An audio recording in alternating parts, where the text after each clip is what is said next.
Hi guys, while Rishi Sunak and Liz Truss are racing to the bottom on the issue of asylum and immigration, while they're trying to outdo each other on tax cuts, there doesn't seem to be a real plan in place to deal with the cost of living crisis.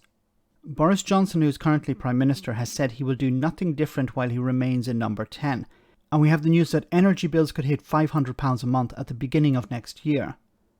Money-saving expert Martin Lewis was speaking on the Today programme where he said that the situation is dire and that Sunak, Truss and Johnson need to work this problem out. Good luck with that. Have a listen to what Martin had to say. I've never seen anything like this, and because it's going to throw many households into a terribly difficult financial situation that will leave them making some awful choices. Let's be absolutely plain here. We know roughly what the price cap is going to be. It is set based on a published algorithm. The algorithm is published and it's based on wholesale prices. The October price cap is based on prices between February and mid-August. So we're nearly at the end of that. And the current prediction is prices will rise 77% on top of the 52% rise we saw in April, taking a typical bill to £3,500 a year. That's with the prediction I go for. Others say it will be higher. We're expecting it to rise again in January.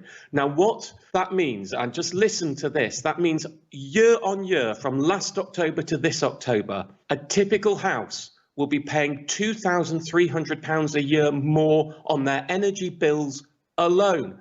Forget the rises in mobile and broadband and tax and everything else and petrol and food. On energy alone, £2,300 a year.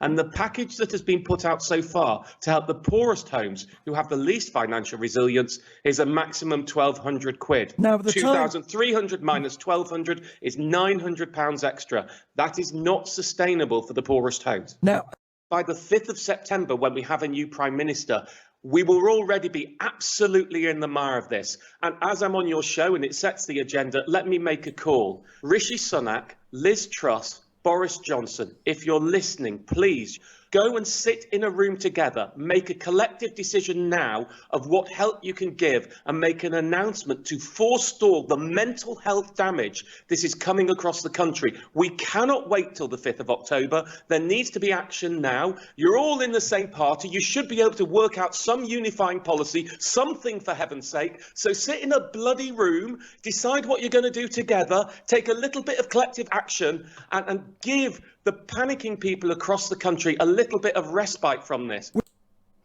This man is a hero, and he's somebody who truly cares about the struggles that ordinary people are going through at the moment.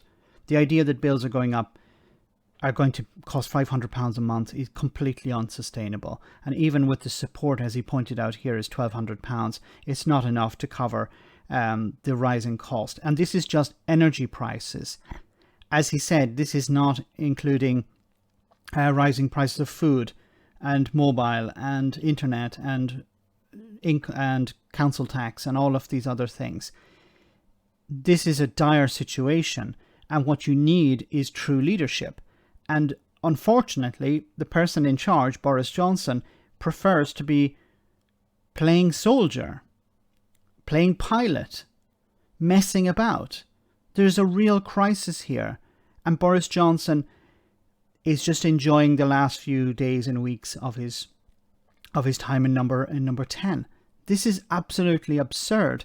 And along with that, you have the two leaders, or the two candidates who want to replace Boris Johnson, talking about immigration, talking about cutting taxes, completely disconnected. You need real leadership now. You need these, as he said, as Martin said, bring these three together, come up with a policy that will transcend Boris Johnson's administration and whoever replaces him, so that something can be in place from day one. Because unfortunately what's going to happen is they're not going to meet up, they're not going to actually listen to this, and they're going to have different policies. And when they take over, there'll be a bit of a party, and ordinary people will still be suffering. And then they'll start to talk about, perhaps they'll start to talk about what they're going to do. But at that stage, it will be way too late. These people do not understand the struggles of ordinary people. So they have no interest in actually fixing this problem, no real interest in providing solutions, providing the support that ordinary people need. And unfortunately, I think it's just going to get worse, even if you have Rishi Sunak or Liz Truss in charge, which is better than Boris Johnson, perhaps, but it's not going to get any better anytime soon. Let me know in the comment section, guys, what you think about all of this. As always, your comments are greatly appreciated. Thanks a lot.